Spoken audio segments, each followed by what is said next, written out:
Ghost of Harrenhal. My name's Simon.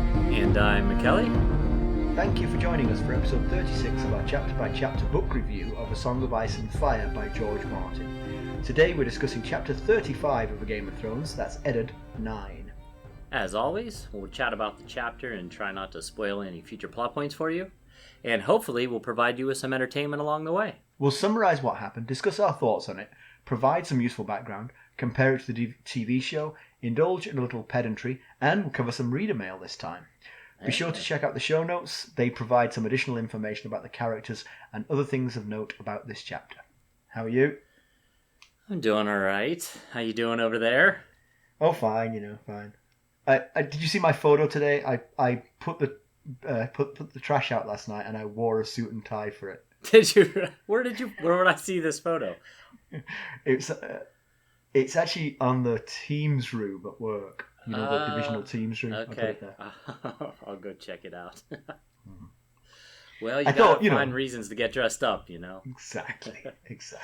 Any exciting news from you? I think maybe I'm not handling this as well as I thought I was handling this. What's wrong?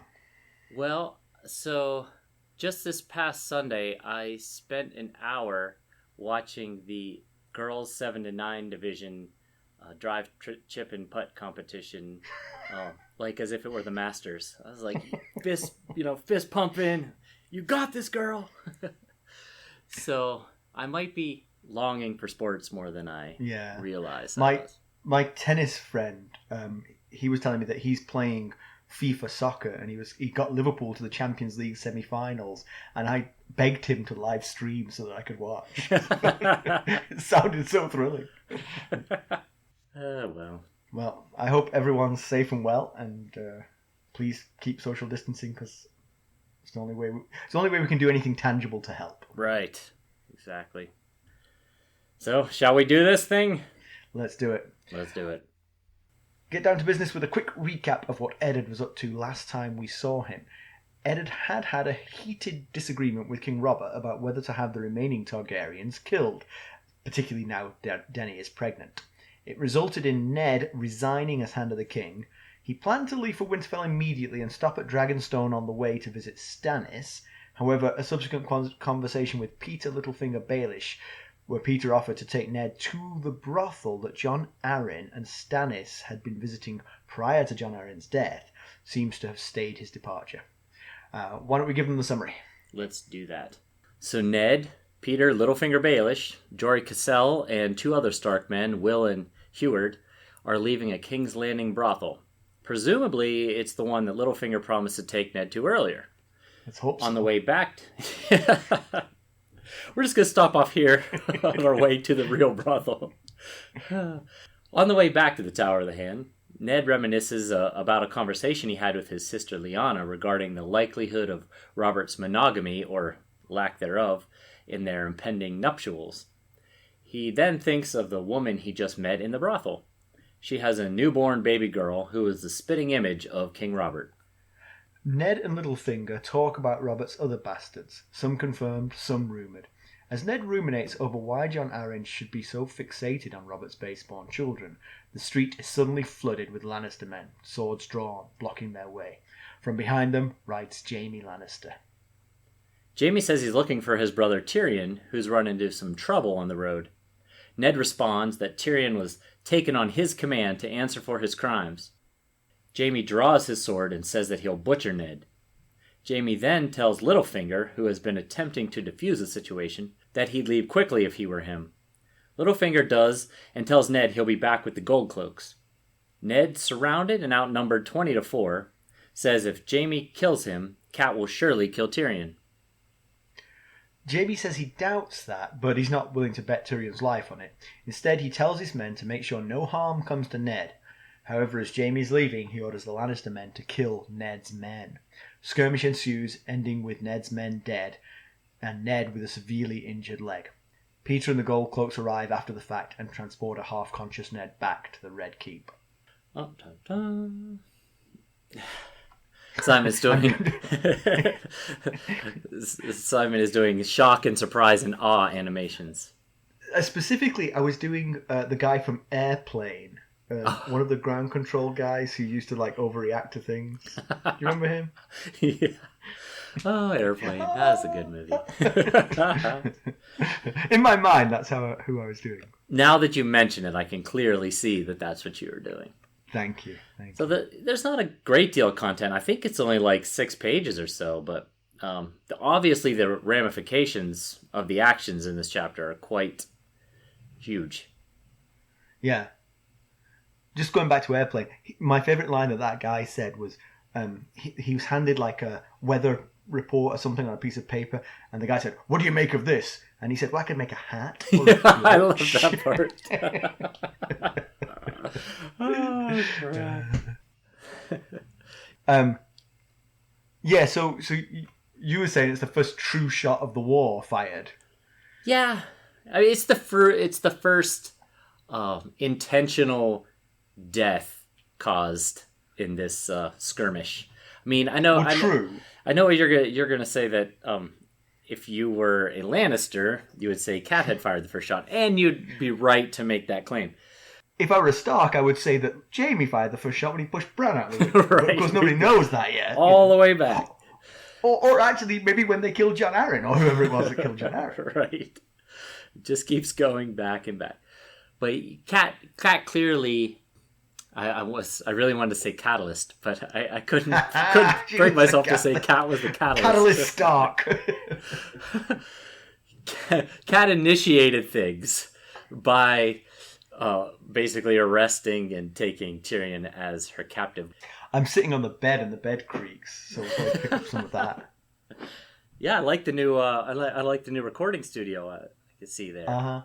It's not quieter than the rest of the house. It's more out of the way of the rest of the house, so they can actually live their lives while I'm recording. Right. They've been getting kind of annoyed with me being sort of center of the house and recording. Yeah. The one thing I will say actually is I think it's actually quite a nice piece of writing that this comes to a head just as Ned quits being Hand of the King. Yep. Because as being Hand of the King, he would be protected from all this, and any confrontation with Jaime Lannister would probably have been like much more formal and less violent. Right. Much more, hey, dude. Less blood and swords. Yeah, exactly. But you see, everything has happened in a sort of logical progression to this point. Yeah, and has led to this opportunity. So I think it's well plotted to get us to this. Right. These straits.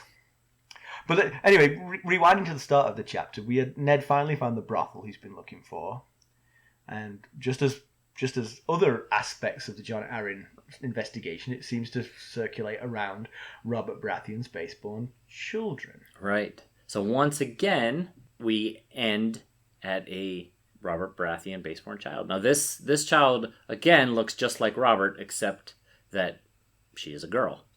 And nothing like her mother, who they describe as light red hair and a freckly, pale complexion. And that also is like the other baseborn children that we know of Robert Baratheon's. We know Gendry's mom had yellow hair, and this mom has light red hair. So no, we don't know what Maya's mom looked like, but. No, but we do know that Maya looked like him as well. She's yes. Another one who Ned mentions when he's touching this little baby that the hair reminds him of Maya's hair. So the baby's named Barra, which is a not very veiled effort to. Yeah, I'd never thought of it. Yeah, I really hadn't thought of that. Baratheon. Yeah. And she's clearly blindly in love with Robert. Ned actually mentions that she's so young that he was afraid to ask her age. So she's young, and he says she's clearly a virgin and just a sweet. Or was until she met the king. Yes. So she's fully hoping that King Robert's going to come back for her. And I'm thinking that's probably not going to happen. Yeah. I have a hunch. So that's pretty sad. Yeah. So the interaction with Barra's mom, who they never name, so I guess we just keep calling her Barra's mom. but that sets off a string of memories for Ned. And he's feeling really guilty because he's afraid he filled her with hope because he made some promises to her. He promised her he'd tell King Robert how beautiful Barra is, and he promised her that Barra would never want for anything. I think he can keep those promises. I think the first one's pointless. Right. But yes. But then again, what we heard about his being a parent to Maya, he doted on her. Yes. He liked to go spend time with her. Right. So in actual fact, it's not totally pointless. It's quite possible that he might go, "Oh, I'm going to go see that baby. Right. I remember that baby's mom. Yeah. I'll go see her too." But the conversation, leads him down a road to remember a much earlier conversation he had with his sister Lyanna, and he mentions that, but he thinks back to her saying, Robert will never keep to one bed, and that she knew he had already fathered a baby in the Vale, which is Maya's stone, and Ned's not going to lie to his sister. I don't know that it's in Ned to lie to anyone, really, but certainly not his sister. So what he does tell her is that Robert's behavior before the betrothal is not indicative to his behavior after they're married. Yeah, I mean, it's easy for us to, from our position, 15 years down the road, to look back and think, wow, Lyanna was right, you really couldn't. Right. But then again, Ned is right. At the time, his behavior to that point was the behavior of a young single man. Right. He clearly was in love with Lyanna. Yep. He clearly has never been in love with Cersei. Yep. So he might have turned into a very different person had he married Lyanna. Lyanna. Absolutely, yeah. And been entirely monogamous. He refers to Lyanna, who refers to Robert as a good, true man who'd love her with all his heart. You can't say for certain that wouldn't happen. But, yeah. He's certainly a different man now. Certainly, the man we know, we can't imagine it of him. But the man we imagine he used to be, it can be imagined of. Right. And one thing, so Lyanna also follows that up with something like, love can't change what's in a man's heart, or something along those lines. And it struck me that she didn't seem too optimistic about this. It's interesting because he doesn't really reflect on Lyanna's sort of demeanor in that conversation. There's a couple of ways to see it. One is sort of like kind of world weary, like, oh God, what's he like? He's going to be such a pain, sort of like, happy that she's marrying a rogue kind of thing. The other way to look at it is kind of the opposite. I'm a little bit unhappy that the man I'm going to marry is going to turn out to be someone who's not faithful to me. Right. But we'll never know, I guess. Yeah. She died before she could tell us. If we could only go back, that's what we'd ask. Yes, that's right. That's the one question we'd ask. All that other stuff, you don't know. So then he's reminded of the promises that he made Lyanna as she lay dying. And this goes back to, we got our first reference of this in the first Ned chapter when Ned and Robert were in the crypt of Winterfell. And I actually had planned on reading the passage to everyone, but I left my book 2 floors above me. So you just have to trust me. Yeah, it's kind of professionalism you don't get on ordinary podcasts. That's right. You want to hear the passage, you got to sign up for the Patreon. But it was basically that she was dying, and she made him promise some things, and when he promised, then she got a peaceful look on her face and died peacefully.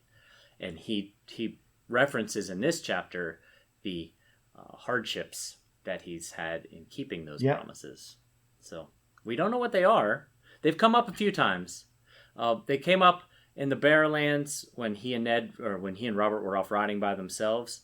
He had a quick thought of her pleading with him, and also when Sansa was pleading for Lady, it snapped into his head the memory of Lyanna pleading to him. So we've gotten a few. This is a difficult thing for us to talk about because, of course, we know what those promises were, but they're so consequential, so important to the story, that we Right. can't really breathe a word of what we know. It's just the only thing I think we can tell our listeners is to, keep an eye out for these references, because they are central to the whole. I mean, never mind your John Arryn mystery. That is like a tip of an iceberg. Right. The real thing is, what did Lyanna Stark get Ned to promise her? Although, I will say, what we think we know came from the TV show. And as we know, the TV show and the book can diverge greatly at times. So, But I wrong. knew how that was going to pan out before I saw the TV show, because I'd read things online, and I know that. Okay. I know that. What I heard that Benioff and Weiss, the guys who created the TV show, when they approached George Martin about doing it, the question he asked them was exactly this. He said, "What did Lyanna Stark tell Ned Stark?" And they gave they gave him the right answer, and therefore he said, "All right, we can make a TV show." Okay, cool. I think I've heard that before. Possibly, maybe you've told me that. I don't know. Maybe from me. I've probably said it before. Only thing I will say is that so far, all the instances that have come up about Lyanna pleading have in some way been about or when he was with Robert. Now that could just be coincidental, or that could mean something. But there's been 4 instances now, and all of them have in some way involved Robert. It could be the fact that he and Robert were fighting a war at the time when Lyanna died, so when he thinks about Robert, or thinks about Lyanna, either way, the two are associated with one another. Yeah, and she was betrothed to him, so. Right. Yeah. Yeah, I mean, I guess every time you think about what a mess Robert's life is, you would think about the sliding doors moment of he could have been married to Lyanna, and then life could have been very different for everybody. Yes. Possibly have a happy marriage, and a happy wife makes a happy life, we all know, so. So Ned's reminiscing while riding back to the Red Keep from the brothel in the company of Littlefinger, and it's raining. I think unusually for King's Landing. I don't think of King's Landing as being particularly rainy, but again, I could be influenced by the TV show there. Oh. Yeah, it was filmed in sunny places, so it always seemed to be sunny, Yeah, I never really thought about it one way or the other. But in the rain, he sees Jon Snow's face. There is one gate called the Mud Gate, so... There is. But that could be down by the river, right? Right, yes. You know what? As I said that, I thought, he's going to mention the Mud Gate. I did. You left yourself open. If I didn't say it, someone else was going to say it. Yeah. We get an email. So he thinks about Jon Snow because he's thinking about baseborn children, and he wonders why, when bastards are so frowned upon and so outcast within society, God fills men with the lust. The gods fill men with lusts that lead to them. Yes, it's the gods' fault. Yeah, that's right. It's not men, poor men. We're the victims here. That's right. So he talks with Littlefinger about Robert's bastards, and Littlefinger starts counting through them. There's Edric Storm at Storm's End, who we already know about, that's the mother of Edric Storm was a member of the Florent family, yeah? The mother of Edric Storm was Selyse Florent's niece. Stannis' niece-in-law. Gotcha. Yeah. It's actually kind of... I don't think we've ever mentioned how Edric Storm came to be about before. It's kind of a Robert-like story. I think the biological process, I think most of us have down. Yeah, well, I'm going to skip that part.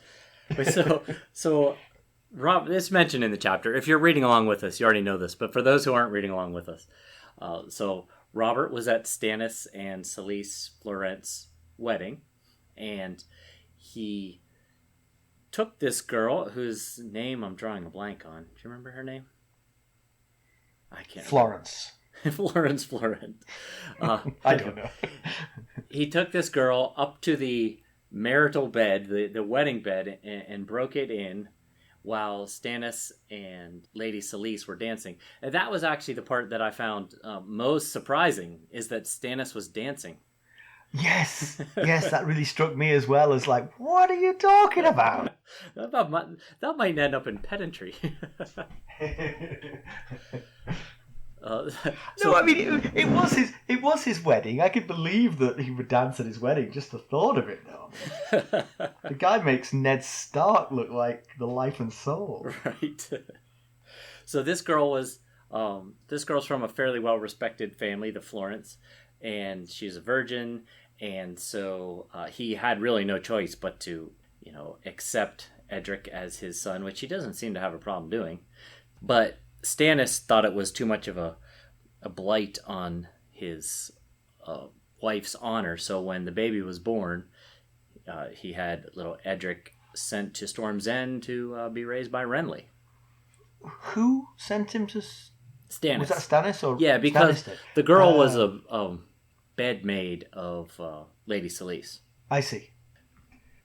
So yeah, the Florence must be a fairly notable family. I mean, they married the brother of the king. Right. Yeah. That's pretty high up. Yeah. Right. It's not going to be a third tier family, is it? And Lady Selyse is not exactly known for her striking good looks. She's mostly known for her hairy upper lip. But she was played by a very nice British actress in the show, whose name momentarily escapes me. A lot of names are escaping us today. Yeah, it's me. I call that a Tuesday. So yeah, and then the second story that Littlefinger tells is of a story of twins being born to a serving girl at Casterly Rock. Right. When Robert was there, 9 months after Robert was there for a tournament. Right. Roughly about 3 years ago. Rumor then goes that Cersei had the babies put to death, which, if it wasn't Cersei, you wouldn't believe it, but it is Cersei, so there is a temptation to see it as possible. Yeah, and then he actually wonders that. He said, I could believe it of Cersei enough, but would the king allow that to happen? And then he thinks, not the king, not the Robert that I knew, but the Robert that he knew wasn't so practiced at not seeing things that he didn't want to see. So, let's be honest. I mean, she could do that without him ever knowing. Yeah, that's true. He's probably forgotten that he slept with the girl. He probably never knew about the twins. Easy to make them disappear. Yeah. All that is very, very possible. Yeah, it's not really a practice of not seeing. It's a practice of not being aware of things. Right. So Ned asks Littlefinger why Jon Arryn took the sudden interest in Robert's bastards, and this is one of the most interesting parts of this chapter for me. Yeah? I found it interesting that he is so perplexed that he thought to ask Littlefinger, not exactly someone he respects a whole lot. So, I think he knows things. Yeah, it's true. So far, Littlefinger has been leading him down the path of discovery pretty much the whole way. So right, and here's another example. But what's interesting about this one is that he found the brothel and he found the individual in the brothel that Jon Arryn met with, but Littlefinger himself doesn't know what Jon Arryn was up to. Yeah, not that we know of, because he has got no insight here at all. When Ned asks him, he's like, well, yeah, he was the hand of the king. Maybe Robert asked him to look that they were provided for. That's clearly not the secret. Yeah, he knew that as well. I mean, that's possibly true, but that's clearly not the secret Jon Arryn died for. Yeah.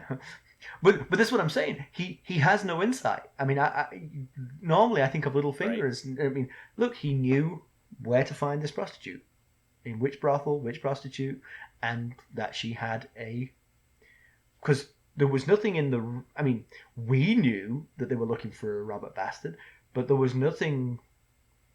It's not like someone said, we need to find a brothel where a prostitute has had a baby that looks like the king. Littlefinger was able to do that without knowing the secret. He seems to know Chataya. I think that's her name. The owner of this brothel. So maybe, he asked around if there's any reason why the king might be attached to a brothel. Or he could just not be giving Ned an answer that he knows. Yeah, that's true, I suppose. But the way the conversation has a ring of truth to it. Okay, yeah. It doesn't feel like he's holding back on anything. He says, well, maybe he's just seeing that they're taken care of, and he laughs about how many there are, and yeah. He says, he's definitely got more than you. Right. We know that because we can do the math. We've got 4 already. Yeah. We'll be right back. Hello, friends. Are you ready to make some unforgettable memories? Well, if so, consider the Marriott Bonvoy program. Discover the perfect destination for your summer getaway and unlock exclusive deals on luxurious accommodations. With our affiliate partnership, you'll enjoy unbeatable savings and a seamless booking experience. Don't let summer slip away. Visit Marriott Bonvoy today and make this vacation season one for the books. Use our Ghosts of Harrenhal affiliate page to check it all out and buy Bonvoy points or give some as a gift. The link to our page is in the show notes. It just feels like it's just surprising to me that Littlefinger wants to be involved in this story without knowing the answer. Right. I mean, I can imagine he's desperate to know the answer because he knows this is a big secret. Yeah, and there's nothing he likes more than information to hold over people. Probably. Exactly. But he's not getting anything from this. I mean, he's letting Ned do the talking, and Ned's not giving him any insights. Right. Yeah. Ned certainly doesn't seem to be picking up whatever John Arryn was putting down. Yeah. So then he said something that I found a little bit puzzling. He said he thinks of Rhaegar Targaryen for the first time in years. And first of all, I thought, I'm pretty sure just the last time we saw Ned, he was thinking of Rhaegar Targaryen when he was wondering if Robert could ever develop the hatred for him that he had for Rhaegar Targaryen. Well, that's true. Although I think literally he was talking about. No, you're right. It was after the fact. He was thinking about it, again, wasn't he? He was. He was sure that Robert would get over it, and then he was like, "Oh, will he? He's always hated Rhaegar Targaryen for 15 years." So, but I guess he would argue he was thinking about Robert there. Yeah, here he's literally thinking about Rhaegar. Yeah. But then he's thinking about Rhaegar Targaryen. And he wonders if Rhaegar Targaryen was a frequenter of brothels, and he thought he probably was not. And I wonder if that's him thinking, is Rhaegar the better man here? Has Robert become so low in his eyes that the man who kidnapped his sister is the more upstanding citizen? And that's what I was going to say. I mean, Rhaegar died young and in battle, and was well liked before he died. Yep. But he did, when married, he did give the flowers at the tournament at Harrenhal. Yes. Where was the tournament? Harrenhal? It was Harrenhal, yes. To Lyanna Stark, and then kidnapped her. Right. Not that upstanding. That's true. That is true. A little bit Targaryen, if you ask me. That's a good point. That was probably not exactly smiled upon by Elia Martell. Right. Yeah. Robert would probably, if you voiced this opinion to Robert, he would probably say, well, of course he didn't bother visiting brothels. He kidnapped whoever he wanted. That's right. You know? At least I went to where I had to pay for it. So everything takes a turn at this point. The street is suddenly full of Lannister men, both in front and behind. Yeah, things escalated quickly here. Yeah. It's definitely a trap of some sort. Yeah. And I think immediately one would suspect Littlefinger. Yeah, I think you and I might have differing opinions on Littlefinger's involvement. We sometimes share the same sheet of notes, and sometimes we have debates inside our sheet. I'll have comments written, and Simon will have counter comments written to my comments. So you don't think he could be involved? You don't think he was the whistleblower in this situation? The tip? No, I mean, all right. First of all, we're of the opinion, or at least everyone says, that there's plenty of spies in King's Landing. Sure, seems that way. Yeah. Jaime's whereabouts were Ned's whereabouts were well known.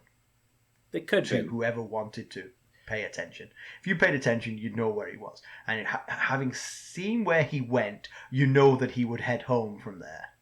and you could plan his route, and you could cut him off. Yeah. But if they caught him on the way out, I would be more suspicious. Before he got to the brothel, you're saying, out of the castle. But on the way back, a spy reports back, hey, he's gone into that brothel. You set a trap on the road back from the brothel. The prosecution rests. Here's my argument for why it's possible that Littlefinger could have been the one to tip off the Lannisters. He's really not done anything to cause Ned to mistrust him. Aside from when he told Ned, mistrusting me was the smartest thing you've done since you got off your horse. There was the kind of hitting on his wife a little bit as well. Yes, there's that. But also the dagger thing. We can't say for certain that he's lying about Tyrion having won that dagger off of him. But we don't necessarily believe that that's what happened. And if that's the case, then he seems to be intentionally trying to pit the Lannisters against the Starks. Well, that's a good point. Yes, I'll grant you that.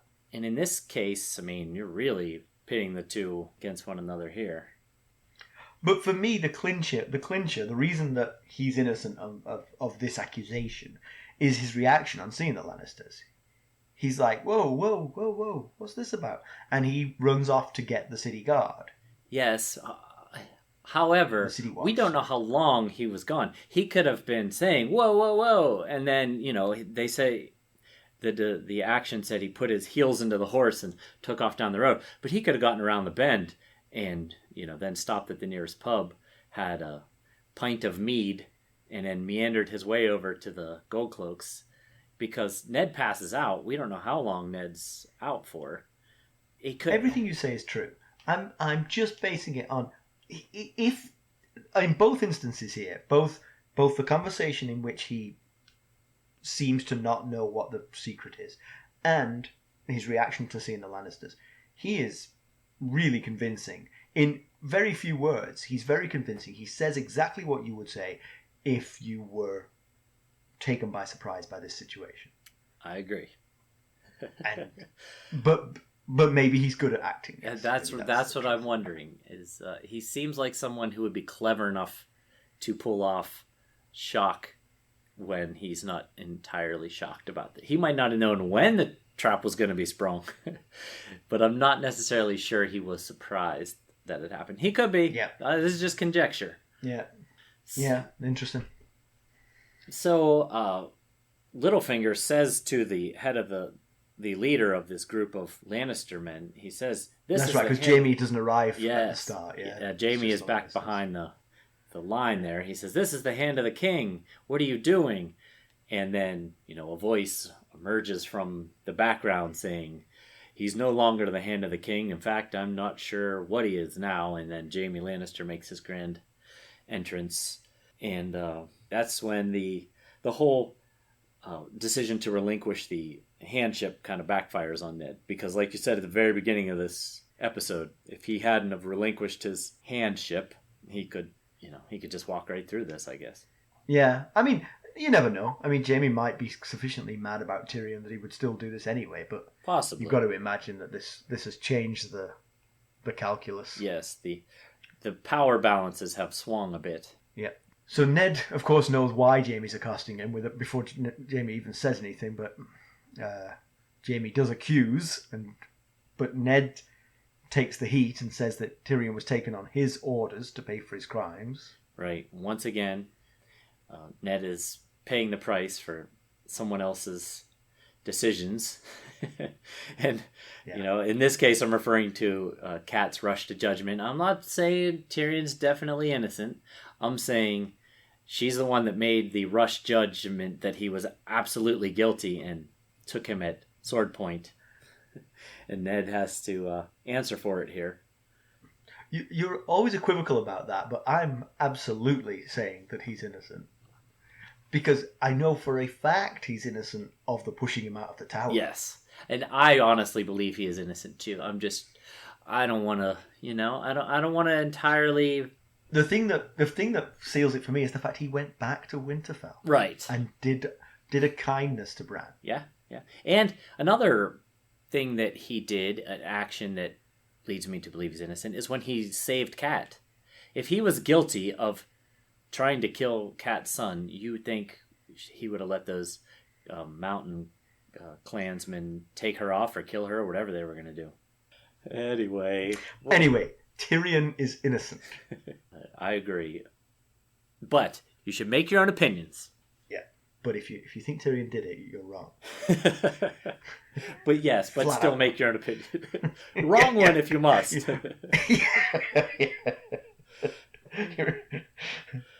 So when Ned says this, tells Jaime that Tyrion was taken on his orders, that seems to really trigger Jaime, because Jaime pulls out his sword and says, "I'll butcher you like Ares if I must, but I'd sooner you die with a blade in hand," and waves his sword around. And remember, what he's referring to by butcher you like Ares is he's called the Kingslayer for a reason. Remember, he's the member of the Kingsguard who killed his own king during the sack of King's Landing. Do you remember those 9 episodes when we were always referring to the Kingslayer, yes. Not who it was, because we didn't know? It's Jaime. We are nothing if not doing our best to prevent spoilers. Yeah. Jaime tells Littlefinger that he should leave if he doesn't want to get blood on his clothes. Littlefinger says he's going to bring the gold cloaks. Yep. Then goes off to the pub for a pint of meat. I'm just saying, it's possible. We don't know what he did when he rounded that corner. According to McKelly, I've got it in for Littlefinger. Ray. We'll be right back. This episode is sponsored by Audible. To get a free audiobook, or 2 if you're an Amazon Prime member, go to our exclusive URL, audibletrial.com/ghostsharrenhal. You can find the link in our show notes. Yeah, so Ned's outnumbered. He's able to do some quick math and realize he's outnumbered about 20-4. Yes, I think 20-4. Now that Littlefinger's scarfed, it's 20-4. You notice Littlefinger got out of there pretty quick. He didn't say, "No, I'm staying with my buddy here." Yeah, I don't think that's evidence one way or the other as to his involvement. I think he would scarf her anyway. Right. He was preferring life. But Ned then does say the right thing. He says, "If you kill me, Catelyn will kill Tyrion." Yep. And Jaime puts away his sword. No, yes, after poking Ned in the chest with it a few times. Then he puts it away. Yeah. I'd forgotten that. And it's funny because what happens is I always read the chapter and then watch the show. And then I always get influenced by watching the show as to what happened in the chapter. You know what I mean? Yeah. As I have not seen the show in probably, since last summer, I am quickly forgetting the details of the show. And so I don't have that issue at all. Yeah. Well, when we get to comparison with TV show, you'll hear there was no poking in the chest. All right. So yeah, this is when Jaime says, I'm not willing to risk Tyrion's life on my bet that the cat's not going to kill him if I kill you. So he says to his head of guards, whose name is Trigar, I think, something like that, that no harm is to come to Lord Stark. And he starts to ride away, and then he gets a kind of a smile on his face and says, "But we don't want him to leave here too unchastened, so kill his men." Yep. Then he rides off. So, let's leave them to it. Yes. Yes. So the question is, was Jaime's plan to kill Ned? Did Ned's argument sway him? Right. Did he just show up to confront Ned originally and then kind of lost his temper a little bit and decided really might duel him right there in the street, or was it always just a threat? Yeah, you see, I gotta think that Jaime. It's hard to know how smart Jaime is because he's not the smartest Lannister, right? But he can't be that dumb, and I think he would have probably thought through the possibilities before engaging in this. You would think. And he would have already. Ned didn't have to say it, is what I'm saying. I think he would have said, "I'm going to go out and kill Ned Stark." Oh, hang on. If I kill Ned Stark, then that's bad news for Tyrion. I'm going to go out there and I'm going to terrorize Ned Stark and perhaps kill some of his men and then tell him he better cough up Tyrion or things are going to get worse. Yeah. I think that was always his plan. Yeah. So the whole unsheathing his sword and it was all just posturing. That would be the smart decision. The smart decision would have been not to kill Ned's men necessarily, but at the worst, maybe take Ned hostage now that he's no longer Hand of the King. I don't know that Robert would have been cool with that. We'll discuss how Robert will react to this in a minute, but I think you're seeing that through a Stark lens, though. Maybe. I think the Stark men dying was nothing to the Lannisters at all, and it won't be very much to Robert either. Yeah, but it will hurt Ned. Absolutely. Yeah. So during this battle, Jory Cassell breaks 3. We knew he would. Yes, Jory. But then he turns back into the fight, and Ned looks up and sees it happening, and he shouts, "No, Jory, away!" And it's a toughie for Jory because I mean he heard what everybody else heard: kill Stark's men, but don't harm Stark. Yeah. But as his master of arms, riding away from the battle, feels cowardly and.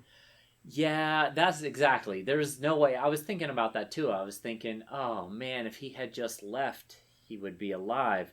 But there was no way that he's the head of the Stark household guard was not. Oh, that's right. He's not master. His of uncle arms. is the master at arms. Yeah, that's but right. He was not going to just ride off like cowardly like and be like, "Whew, man, I'm glad I got out of that one."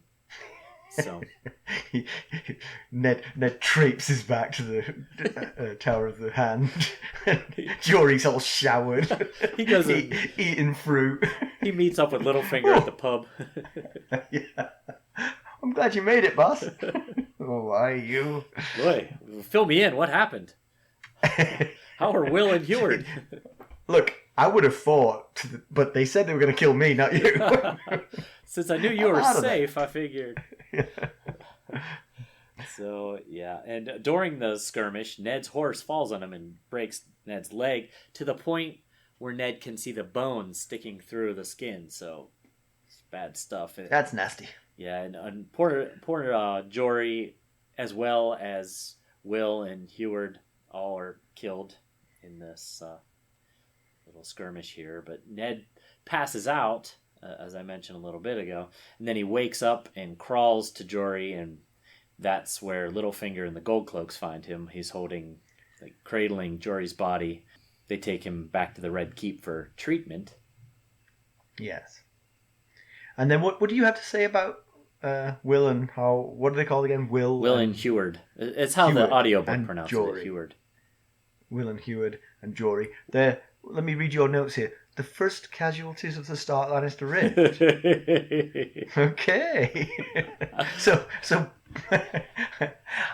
the letter I had to write to Jick and Morrick's mother about their demise on the road to the Vale. Them. They didn't. Actually, choose to be there. Yes, that's true. Yes, if you remember, Tyrion had two servants / bodyguards, and both of them were killed on the way to the Eyrie. Yes, so Lannister blood had already been spilled. So ultimately, now we're left wondering, how's Robert going to react to all this? I mean, clearly he's going to get back to him, whether Ned goes and talks to him, which you imagine that he will, or someone else. Might be difficult with a broken leg. He's not going to run off and tell him. He's obviously going to catch wind that Ned is injured, and I don't care how angry he is. I feel like Robert's going to come visit him in the sick wing of the Red Keep. True. Probably true. So how's Robert going to react? I mean, I think probably by now it's possible Robert's already forgotten what they got into a fight about, Oh, the resigning his hand to the king part. Yes, I don't know. Yeah. He just seems like the kind of guy that blows up and then calms down. Yeah. So you think that this might actually lead to a sort of like a thawing of relationship with Ned? Maybe Ned comes back as Hand of the King again?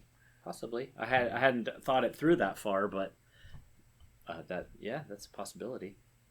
Definitely possible. All right. You got any background information? I think you wanted to give a eulogy. I did. So really, it's the only background information, background stuff we've got right now. I wanted to eulogize poor Jory Cassell, so I felt like he needed an obit, so I wrote him an obituary, and it goes a little something like this. Sorry, I'm not laughing. Jory Cassell was born around 273 AC in Winterfell and died of wounds suffered by sword slashes from Lannister men in 298 AC in King's Landing. Jory was the captain of the Stark household guard for more than 8 years. He was the kind of guy who was always around, maybe not in the spotlight and not with flash or flare, but doing what needed to be done without complaint. You might remember him from the Hands Tourney. Septim Ordain thought he looked like a beggar among all the fancy knights, yet he advanced to the 3rd round of the jousting, and then only lost in a decision by the king. He was someone a lord could depend on. He was with Ned and the boys when Ned beheaded Garrett, and they found the wolf pups. It was Jory who found Arya when she ran off after the incident at the Trident with Joffrey, and helped chase Nymeria away by throwing rocks at her. He was even at Ned and Kat's wedding. Oh. Being a young man himself, Jory was known to spend time in Winterfell around Robb and Jon and Theon, often sparring in the yard with the boys, or hunting and fishing with them and Ned. Now, Jory was not known for his looks. In fact, Sansa thought Alan more handsome than him, and let's face it, Sansa thinks every man she meets is the most handsome man she's ever met. But he had a wry smile and was quick to show it, especially to little Arya. Toward the end of his life, he spent a lot of time in brothels. On official Stark business, of course. Jory is preceded in death by his father Martin, and we assume his mother, and 3 unnamed brothers. Well, I'm sure someone knew their names, they were just never mentioned. Yeah. Sure, he is survived by his uncle Sir Roderick Cassell, who you might recognize. Hopefully. Yes. You might recognize. Last time we saw him, he was alive, but only just. Right, that's true. You might remember Roderick as Kat's travel companion. And his younger cousin Beth Cassell, the daughter of Sir Roderick, of Winterfell. Rest in peace, Jory Cassell. You've earned it. Well, that's very moving, McKay. Thank you. I think you've done him proud there. Oh well, so he shall be missed. Yeah, I'm wiping away tears. Okay, comparison with the TV show. A couple of interesting differences here. The scene in the brothel is pretty much the same, although just for simplicity's sake, the brothel is owned by Littlefinger. Okay. That makes directly. sense, yeah. Only Jory comes inside the brothel with Ned, so he's the only one of the 3 Stark men to go to his rest, having just seen a lady's chest. So I forgot to mention. I did mention the brothels in my obituary. So. And I think that's all. We all have to go eventually. Right. I think we all want that. The Lannisters are waiting outside the brothel in the TV show. Okay. And it's a sunny day, not a rainy night. As I mentioned, it's more sunny in the TV show. Right. The conversation between Jaime and Ned is much the same, but Jaime triggers the fight with the words, "Take him alive, kill his men." Oh. So he was planning to kidnap him in the TV show. Yeah. Jory dies at Jaime's hand in the TV show. Jaime Lannister kills Jory. Ooh, okay. Much as he pushed Bran Stark out of the window. Right. Then Jaime Lannister and Eddard Stark fight for quite a while, and pretty seriously. No poking in the chest with the sword, swinging that sword to try and kill each other. The fight ends not when a horse falls on Ned's leg, but when a Lannister man spears Ned in the back of the calf. Oh, okay. Jaime punches that guy in the face for his troubles, because he's annoyed that the fight has been stopped. And then Jaime rides off, shouting back, "My brother, Lord Stark, we want him back." Okay. Wow, that's a very different level of conflict there. Well, yeah. I mean, he was directly injured, not in a riding accident caused by the fight, but actually by a Lannister person. I do have vague memories of that scene, now that you mention it. Yeah. It's quite a famous scene. The episode was called "The Lion and the Wolf." Okay. I like it. Pedantry Corner. I want to just quote what Barra's mother said in the brothel. She said, "I've been with no one else. Chataya, the owner of the brothel that you mentioned before, said I could have half a year for the baby." So let me get this straight. This girl lost her virginity to Robert Baratheon, slept with nobody else, had a baby, and now gets half a year off? That's a 15-month break from her normal work for one night. One night of work and 15 months off. Yeah, I had not thought about that. The rest... You know what? I honestly, I think that prostitution is a blight, and it's terrible that women are forced into it, and it's awful. It's a terrible thing. But Barra's mum has got it easy. Yeah, I wonder what She's the rest got of it the easier prostitutes in the brothel are thinking about her.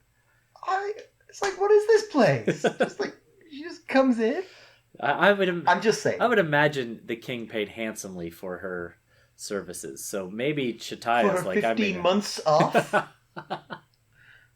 It was a long time. No, I'm with you on that. So news and notes. We have a few things for news and notes today. So we've had an email from Ricky, occasional contributor Ricky. Yes. Nice to hear from you, Ricky. Who was asking if some of the battles that have happened and will happen have counterparts in our world. If they have a sort of geographic and historical counterpart. I don't know offhand. Nor do I. And we don't want to spoil anything that's to come, but I will certainly look into it as battles begin and see if we can point to parallels to real battles that have happened. So it's an interesting question. It really is, yeah. Very And much.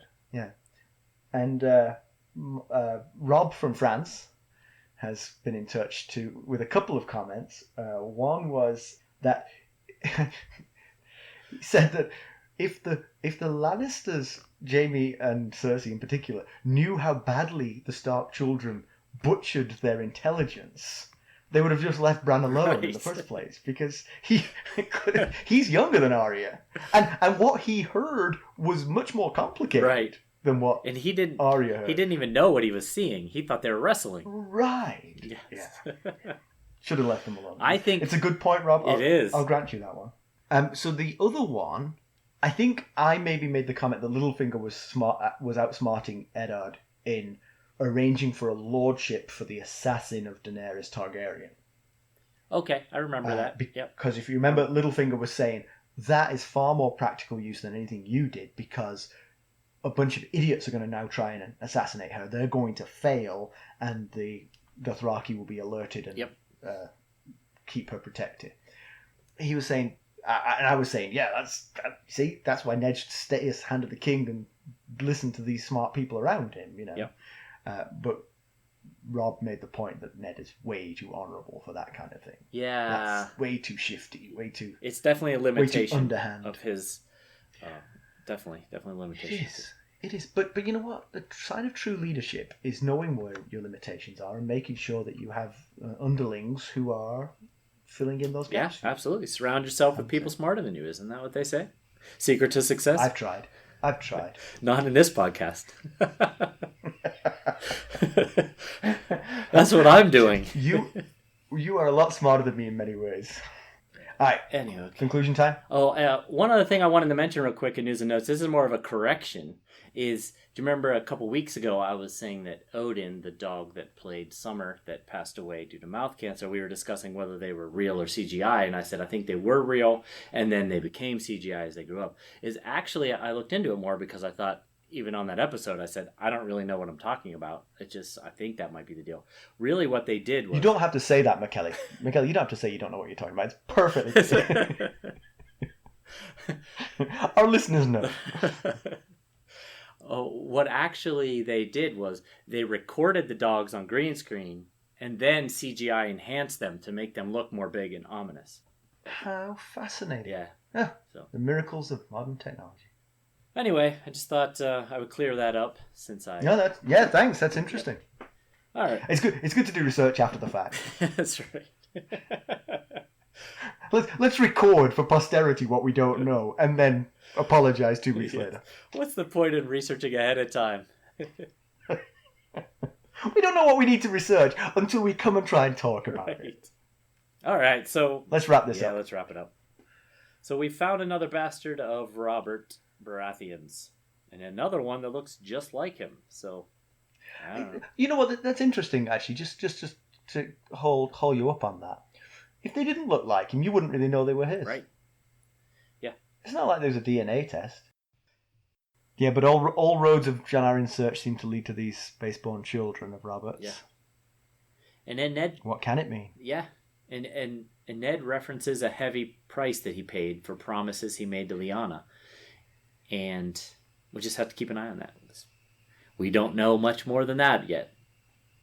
Yeah. It's just something to... If anyone's got any theories and doesn't already know the answer, feel free to write them. Right, yeah. We'll share. If they're not spoilers, we'll share them. Exactly. And so Littlefinger has been helping Ned, but can he be trusted? He straight up said no. He gave Ned props for not trusting him in the first time they had major interaction together. Lord Varys says no. Yeah, but then again, I think Littlefinger would say the same of Varys. Yes, I agree. And we also know that there's something up with the dagger story. We don't buy it, that it was Tyrion's dagger that was used to attempt to kill Bran. But Littlefinger did go get the gold cloaks. It's debatable how long he took and how many pints of mead he had between leaving and returning. He has done all the heavy lifting in the Jon Arryn murder case, and he says he loves cat. So not cats. Yeah, which cat. gives him a loyalty to Ned that is slightly tinged Right. with disloyalty. But... Yeah. So yeah, he's still a character we just can't figure out yet. There's not enough info to know yet. But the Lion and the Wolf are truly at each other's throat. There doesn't seem any way back for this relationship now. The Stark men were murdered. Yeah. Pure and simple. All right.